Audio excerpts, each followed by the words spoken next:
به نام خدا.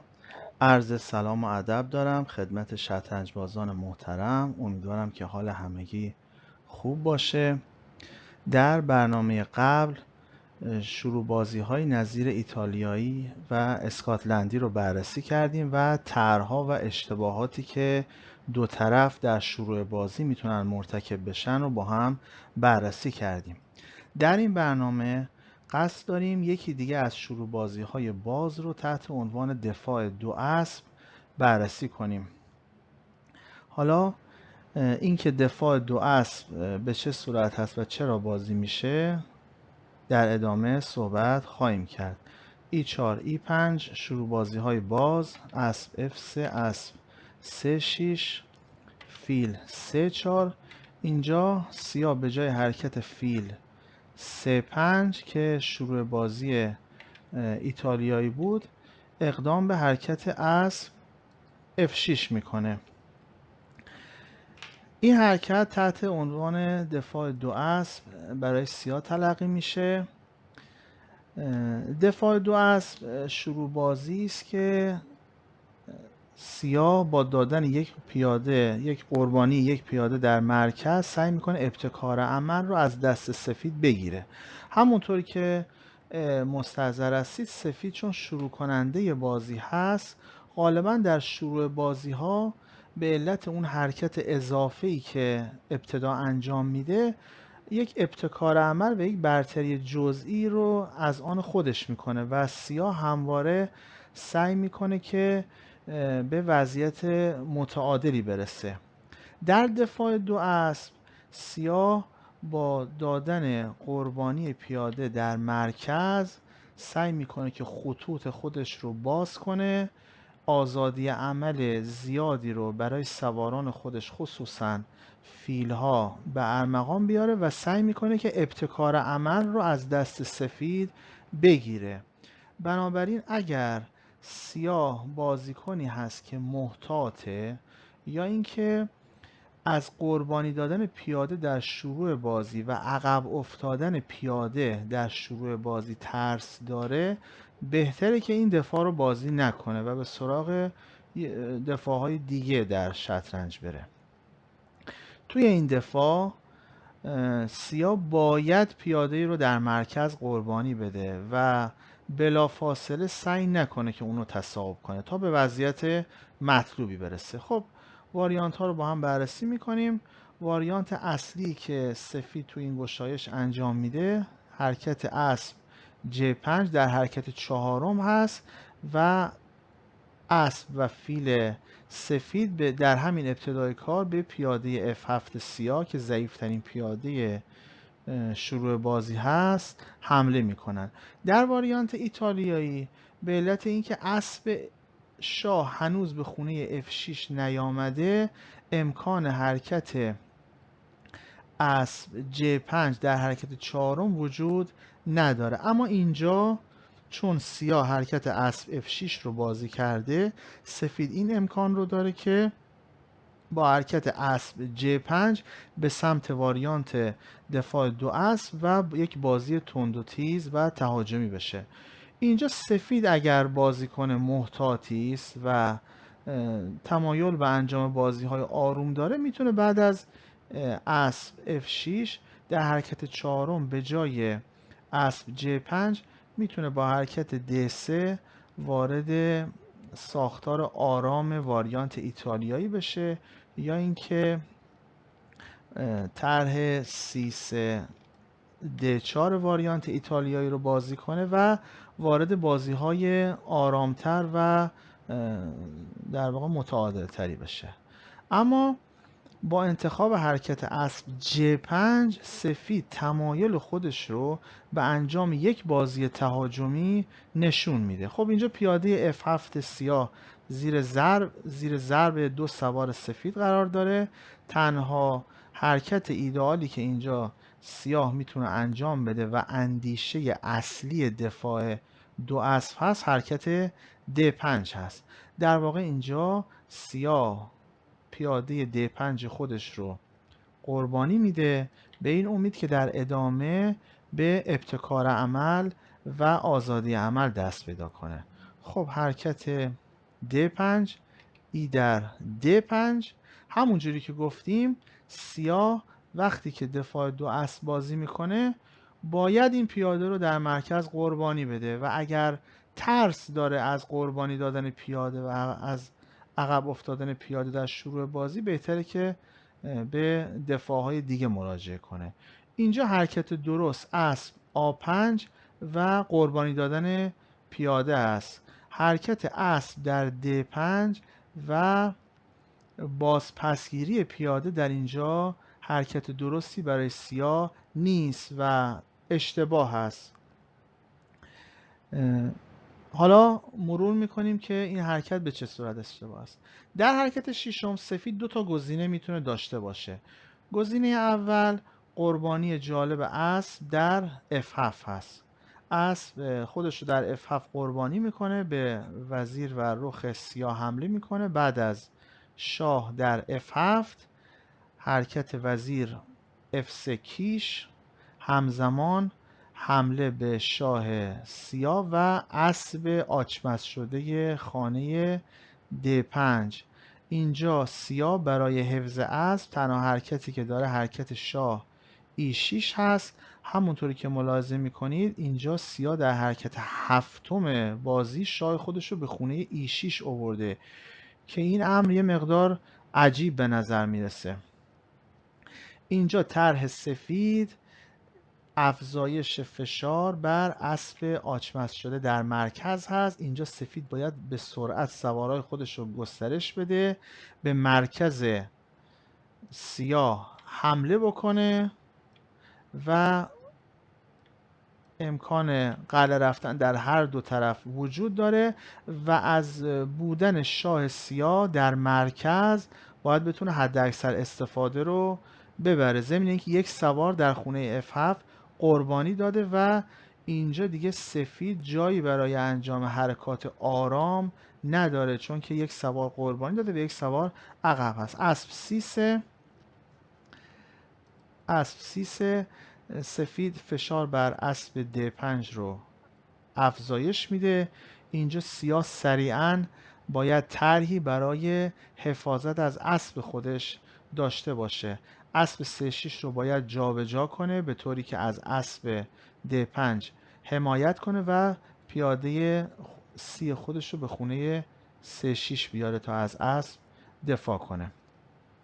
اینجا حرکت اسب B4 بهتر هست. حرکت اسب E7 حرکت ضعیفتری محسوب میشه و یک اشتباه، چرا که در ادامه سفید با D4 به مرکز سیاه حمله میکنه. بعد از C6 D در E5 سفید اینجا به سرعت میتونه فیل خودش رو هم گسترش بده و به قلعه بزرگ بره و رخ خودش رو هم به حمله اضافه کنه. فیل E7 اینجا فیل سفید علاوه بر F4 خونه J5 رو هم داره. هر دو اسب سیاه اینجا آچمز هستند. شاه سیاه توی مرکز هست و سیاه وضعیت خطرناکی رو داره که کوچکترین اشتباهی میتونه به باخت منتهی بشه. اگر وزیر C7 انجام بشه حرکت قلعه و فشار بر اسب مرکز و سفید در واقع به برتری میرسه. در ادامه با تعویض فیل در اسب یکی از مدافعین در واقع اسب برداشته میشه و سفید بازی بسیار خوبی رو در مرکز داره. خب ادامه اسب E7 رو بررسی کردیم. اگر اسب خونه B4 بیاد که هم از اسب خودی دفاع کنه و هم به خونه C2 حمله کنه، در اینجا حرکت سفید وزیر E4 C6 دفاع از مرکز A3 اسب سیاه رو به گوشه صفحه هدایت میکنه. قلعه اینجا حرکت D4 هم بازی میشه. اسب C7 فیل F4 با طرح قلعه بزرگ. سفید میتونه اینجا به قلعه کوچک بره. بعد از اسب C7 طرح سیاه دفاع از خونه D5 است و طرح سفید حمله به خانه D5. طرح دو طرف در واقع فشار و حمایت بر یک خونه هست، خونه مرکزی D5. خب F4 اینجا شاه F7 سعی میکنه شاه خودش رو به سمت پناهگاه ببره. اینجا حرکت فیل D6 اشتباه هست. بعد از ای در F در E5 فیل E7 اینجا سیاه با حرکت وزیر F5 مات میشه. بعد از شاه F7 F در E5 شاه J8 شاه خودش رو به پناهگاه میبره. حرکت D4. در اینجا سفید به ازای اسبی که در خانه F7 قربانی داد 2 پیاده به دست آورده، دارای یک مرکز قوی هست و سوارهای گسترش یافته بهتر، فیل، رخ، ستون F، برتری فضایی در مرکز. شاه سیاه در موقعیت خوبی نیست، سیاه از قلعه نرفته، با شاه خودش حداقل 4 حرکت بازی کرده و سفید در ادامه باید از ابتکار عملی که داره استفاده کنه و حتی المقدور از تعویض مهره‌ها و ساده کردن بازی خودداری کنه. خب این شاخه‌های اسب در F7 بود. بعد از حرکت اشتباه اسب در D5 که سیاه سعی میکنه پیاده خودش رو پس بگیره و تمایلی به قربانی دادن پیاده نداره، اینجا سفید علاوه بر اسب در F7 میتونه حرکت D4 رو هم انجام بده. حرکت D4 هم یک حرکت تهاجمی هست با هدف حمله به مرکز و وضعیت سیاه. زدن پیاده اشتباه است. به عنوان مثال اگر سیاه ای در D4 کنه، بعد از قلعه اینجا شاه سیاه در مرکز هست، فیل E7 اینجا مجددا قربانی اسب در F7. دوستان میتونن هر جا که لازم بدونن ویدیو رو نگه دارن یا ویدیو رو به عقب ببرن و بتونن حرکات درست و صحیح رو خودشون بررسی و حدس بزنن. بعد از اسب در F7 شاه در F7 وزیر F3 کیش، اینجا حرکت شاه E6 مثل واریانت قبل که شاه به E6 اومد به علت کیش رخ در E1 به باخت سریع منتهی میشه. اسب E5 فیل F4. هر دو اسب سیاه در مرکز آچمز هستند. این وضعیت نامساعد سیاه به خاطر همون قضیه‌ایه که سیاه در حرکت پنجم پیاده خودش رو پس میگیره. یعنی اینجا سیاه باید این پیاده رو قربانی بده و تلاشی در جهت پس گرفتن فوری پیاده انجام نده. خب فیل F6 اسب C3 اینجا اگر دی در C3 انجام بشه رخ در E5 فیل رخ و اینجا سفید برنده هست. اگر بعد از کیش وزیر در F3 به جای شاه به E6 سیاه حرکت فیل F6 رو انجام بده. خب بعد از دی در E5 فیل در D5 سفید به وضعیت برنده‌ای میرسه. بعد از D4 اگر سیاه به جای حرکت ای در D4 اقدام به اسب در D4 بکنه، اینجا سفید بعد از C3 B5 فیل D3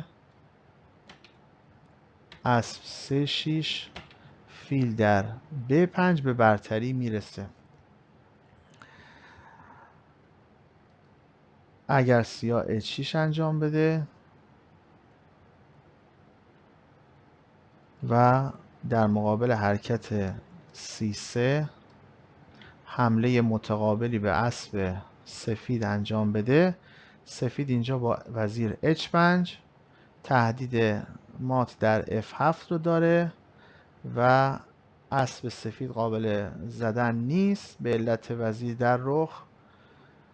اسب سیاه زیر ضرب هست. اینجا بعد از J6 قربانی فیل در J6 وزیر در J6 شاه D7 و اسب F7 سفید بازی رو میبره. بعد از حرکت D4 حرکت فیل در فیل E6 در واقع اینجا سیاه پیاده D4 رو تصاحب نمیکنه. بعد از اسب در E6 فیل در F در E6 D در E5 اسب در E5 کیش وزیر در H5 که این هم کیش نیرومندی است. اینجا اسب سیاه همزمان به خونه های F7 F7 و J6 میتونه بره. اگر به خونه J6 بره بعد از قلعه فیل C5 اسب C3 اینجا زدن اسب به زدن فیل منتهی میشه. C6 سیاه از مرکز خودش دفاع میکنه. بعد از اسب در D5 اگر با پیاده C بزنه فیل B5 شاه F7 و فیل E3 اگر فیل ها تعویض بشه ستون F برای حمله رخ سفید آماده خواهد شد و بازگشت فیل به D3 و فشار بر اسب سیاه. سفید اینجا به برتری میرسه. اگر به جای C در D5 بعد از تعویض در D5 سیاه حرکت E در D5 انجام بده بعد از کیش رخ شاه F7 فیل E7 با حرکت فیل D3 و برتری سفید منتهی میشه. بعد از شاه F8 اینجا حرکت فیل J5 و حمله به وزیر سیاه و در ادامه فیل D3 سفید به وضعیت بسیار خوبی دست پیدا میکنه. شاه سیاه در موقعیت خوبی نیست. رخ سیاه غیر فعال هست و سفید به وضعیت ایدئالی خواهد رسید. خب کل این آنالیزهایی که با هم بررسی کردیم ادامه هایی بود که بعد از حرکت اسب در D5 و اینکه سیاه پیاده خودش رو در D5 پس میگیره اتفاق افتاد. همونطوری که در ابتدا عرض کردیم بعد از اسب J5 D5 ای در D5 اینجا سیاه نباید بلافاصله پیاده از دست رفته رو پس بگیره. اینجا حرکت درست و حرکت بهتر حرکت اسب A5 هست. طرح سیاه اینه که با دادن یک پیاده قربانی بتونه به ابتکار عمل و وضعیت مناسبی دست پیدا کنه. خب اینجا حرکت بهتر فیل B5 هست. اگر سفید بخواد با حرکتی مثل D3 از فیل خودش حمایت کنه و با یک پیاده اضافه به بازی ادامه بده و بخواد پیاده اضافه خودش رو حفظ کنه اینجا به وضعیت نامساعدی میرسه. H6 یکی از طرح‌هایی که سیاه توی دفاع دو اسب داره اینه که حرکت H6 رو سریع انجام بده تا اسب سفید سریعا به خونه F3 برگرده و از خونه E4 محروم بشه. بعد از اسب F3 اینجا پیشروی E4 در مرکز. این همون در واقع ایده و طرح سیاه در دفاع دو اسب هست که به ازای دادن یک پیاده قربانی در مرکز اینجا همونطوری که میبینید به ابتکار عمل میرسه. خب E4 حمله به اسب سفید بعد از وزیر D2 اسب در 3-4 دی در 3-4 فیل 3-5. همونطوری که ملاحظه می‌فرمایید سیاه اینجا دارای برتری 2 فیل و بازی بسیار فعالی هست. فیل‌های سیاه در موقعیت‌های فعالی قرار خواهند گرفت. در ادامه این بازی میتونه اینجور ادامه پیدا کنه: H3 کنترل خونه J4 قلعه اسب H2 اینجا 3-6 یک حرکت خوب دیگه برای حمله به مرکز سفید. اگر اینجا سفید در 3-6 دست به تعویض بزنه بعد از E3 فیل در E3 فیل در E3 F در E3 اسب E4. سفید به ازای پیاده هایی که قربانی داده دارای وضعیت بسیار مناسبی هست. خونه های تاریک در واقع سفید اصلا وضعیت ایدئالی ندارن. اسب سیاه بسیار فعال هست. شاه سفید در موقعیت مناسبی نیست و اینجا بعد از قلعه حرکت اسب J3 سیاه به برتری میرسه. بعد از حرکت 3-6 اگر سفید پیاده 3-6 رو در واقع تصاحب نکنه با حرکت اسب C3 به گسترش خودش ادامه بده بعد از C در D5 C در D5 اسب در D5 اسب در D5 وزیر در D5. اینجا همونطوری که ملاحظه می‌فرمایید سیاه به ازای پیاده‌ای که در خونه D5 قربانی داده دارای وضعیت بسیار ایدئال و مناسب و فیل‌های قدرتمندی است. بعد از قلعه اینجا حرکت فیل D6 با طرح وزیر E5 تهدید مات در H2 و پیشروی پیاده F. اگر من صفحه رو برای لحظاتی برعکس کنم اینجا میتونیم وضعیت سیاه رو بهتر درک بکنیم که سیاه به ازای قربانی پیاده‌ای که در شروع بازی داده به وضعیت بسیار خوب و مناسبی دست پیدا میکنه.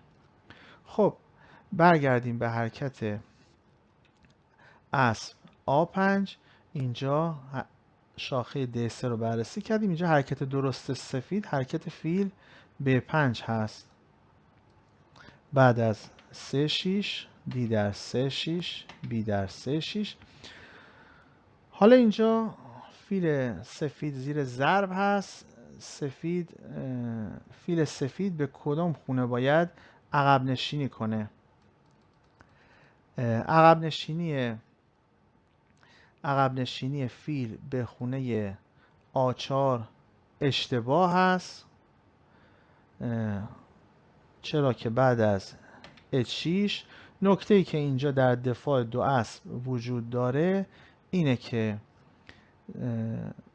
طرح سفید حرکت D3 و کنترل خانه E4 هست تا اسب خودش رو بتونه در خانه E4 که خونه مرکزی ایدئالی هم هست مستقر کنه و حتی بتونه تعویض بکنه با اسب F6 چون یک پیاده پیش هست و نیاز به ساده سازی داره.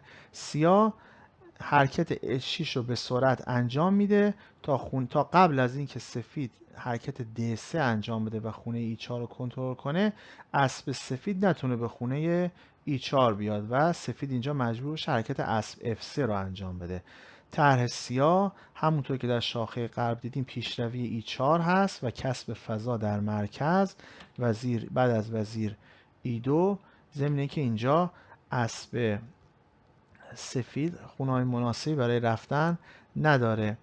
بعد از وزیر E2 فیل C5 قلعه اسب E1 وزیر فیل J4. همونطوری که ملاحظه می‌فرمایید سیاه به وضعیت ایدئالی دست پیدا میکنه. خطوط باز در اختیار سیاه هست. فیل ها میتونن به ستون های B E و یا D منتقل بشن. وزیر میتونه به مرکز بیاد در حمله به فیل ها کمک کنه. مهره های سفید در وضعیت ایدئالی قرار ندارن و این نتیجه در واقع اون یک پیاده ای بود که سیاه در شروع بازی قربانی داد. خب به قبل برگردیم. اینجا سفید به جای حرکت فیل آ4 فیل خودش رو به خونه E2 عقب میرونه که حرکت مناسب تری هست. طرح سفید اینجا حرکت D3 و استقرار اسب در مرکز هست. سیاه اینجا با علم به این موضوع حرکت H6 رو انجام میده تا اینجا سفید فرصت نکنه حرکت D3 و اسب E4 رو انجام بده. همونطوری که میدونید اینجا بلافاصله امکان اسب E4 وجود نداره و سفید مجبور اسب خودش رو به خونه F3 برگردونه. E4 حرکت E5 E4 حرکتی است که در واقع حرکت کلیدی دفاع دو اسب محسوب میشه و سیاه همونطوری که گفتیم به ازای قربانی پیاده در خونه D5 به وضعیت ایدئال و فعالی میرسه. اسب E5 فیل D6. اینجا حرکت اسب C4 اشتباه هست چون که سیاه اسب گوشه‌ای خودش رو با اسب مرکزی سفید تعویض میکنه و اینجا بعد از تعویض اسب‌ها در C4 قلعه و قلعه سیاه قربانی فیل در H2 رو خواهد داشت. بعد از شاه در H2 اسب J4 شاه J3 وزیر J5 D4 اسب E3 شاه H2 وزیر J2 مات و بعد از شاه J1 وزیر H4 سیاه به برتری میرسه. خب حرکت اسب C4 اشتباه بود. سفید باید از اسب مستقر در E5 دفاع بکنه. این دفاع میتونه با حرکت D4 و یا F4 باشه. بعد از F4 انجام آنپاسان اسب در F3 اسب J4 قلعه قلعه اسب C3 C5 D3. همونطوری که ملاحظه می‌فرمایید سیاه به ازای قربانی پیاده بازی بسیار فعالی رو داره. میتونه فیل خودش رو در قطر بزرگ مستقر کنه، میتونه به خونه F5 بیاد. رخ‌های سیاه ستون‌های باز B E و D رو در اختیار دارن. وزیر سیاه میتونه در C7 با فیل به خونه H2 فشار بیاره. خونه های مرکزی سفید مثل خونه E3 ضعیف هست و اینجا ابتکار عمل با سیاه هست و سفید خیلی باید با دقت بازی کنه. به جای حرکت F4 اگر سفید حرکت D4 رو انجام بده بعد از آنپاسان اسب در D3 وزیر C7 H3 دفاع از H2 قلعه قلعه رخ B8 همونطوری که ملاحظه می‌فرمایید ستون‌های B D و E در اختیار رخ‌های سیاه هستن و این رخ‌ها میتونن فشار خودشون رو به مرکز سفید اعمال بکنن. بعد از اسب C3 حرکت C5 گسترش فیل آمدن اسب به خونه C4 همونطوری که ملاحظه می‌فرمایید. من یه لحظه میتونم صفحه رو هم برعکس بکنم. اینجا سیاه به ازای پیاده‌ای که قربانی داده بازی فعال و در واقع ایدئال رو داره. خب برگردیم به واریانت بعد از C6 B در C6 B در C6. اینجا ما گزینه‌های عقب نشینی فیل به A4 و فیل به E2 رو بررسی کردیم که هر دو ادامه به برتری گشایشی، برتری فضایی و ابتکار عمل سیاه منجر شد. اینجا سفید به جای حرکت دادن فیل میتونه حرکت وزیر F3 رو در واقع انجام بده و پیاده 3-6 رو موقتاً آچمز بکنه. اینجا حرکت وزیر 3-7 برای سیاه حرکت خوبی نیست و اشتباس. بعد از فیل D3 H6 اینجا سفید موفق میشه اسب خودش رو به E4 بیاره. نکته ای که در واریانت های قبل این امکان رو نداشت که به E4 بیاد. اسب D5 اسب C3 اینجا حرکت فیل E7 برای سیاه مناسب نیست. بعد از اسب در D5 C در D5 اسب C3 E4 اینجا حرکت خوب در واقع اسب در D5 هست که متقابلا به وزیر دو طرف حمله شده و اینجا سفیده که به برتری میرسه. اینجا به جای فیل E7 اگر حرکت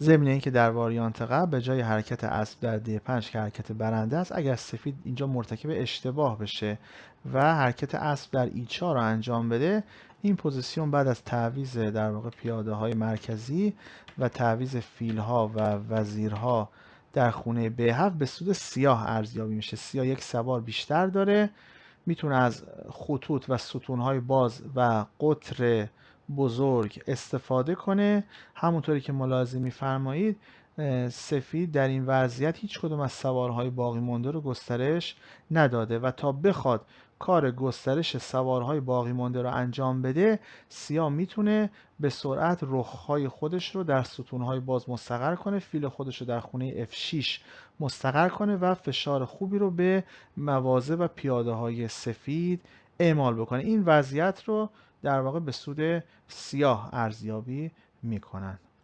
خب اینجا حرکت به جای حرکت فیل E7 حرکت اسب F4 بعد از قلعه F5 اسب G3 E4 در واقع چنگال پیاده فیل در E4 F در E4 وزیر فیل E7 و رخ E1. اینجا سفید به برتری میرسه. برتری های سفید به خاطر حرکت اشتباه سیاه در حرکت هشتم بود.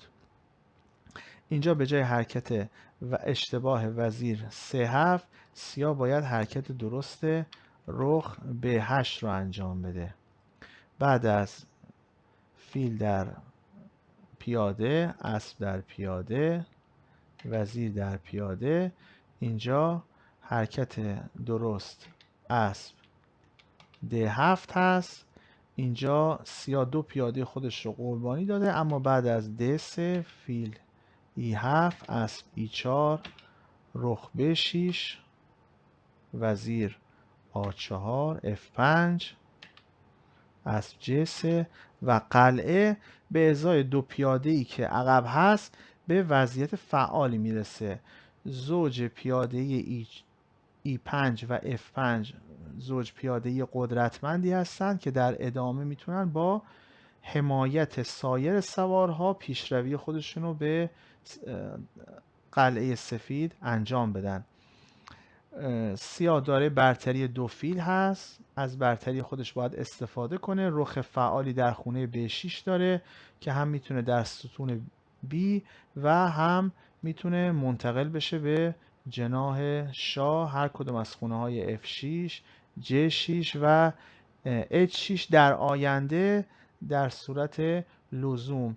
اینجا سیاه باید از برتری 2 فیل خودش حد اکثر استفاده رو ببره.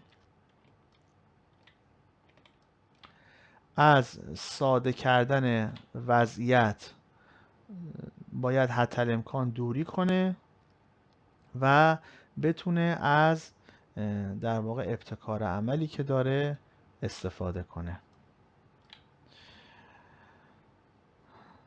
یک بار دیگه به صورت خلاصه بخوام این واریانت رو بررسی کنم، به این صورت هست که دفاع 2 اسب مخصوص بازیکن‌هایی است که تمایل دارن به ازای قربانی پیاده در D5 به وضعیت ایدئالی دست پیدا کنن. سفید اگر به دنبال ادامه های پرتنش نیست، میتونه اینجا مثل واریانت ایتالیایی آرام حرکت D3 رو انجام بده و یا طرح C3 D4 رو انجام بده و عجله‌ای برای حرکت اسب J5 و حمله به پیاده F7 نداشته باشه.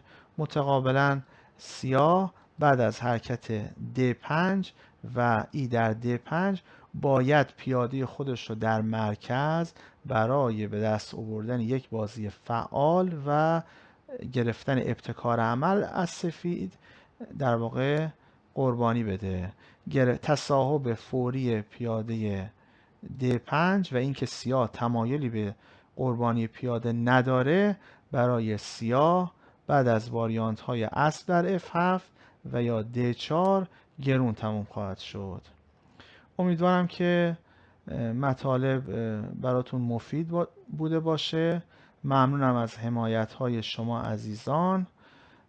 در برنامه‌های بعدی قصد داریم سایر گشایش‌ها نظیر واریانت 4 اسب، دفاع پتروف، دفاع فیلیدور، شروع وینی و سایر ادامه‌ها رو انشالله بررسی کنیم. موفق باشید. خدا نگهدار.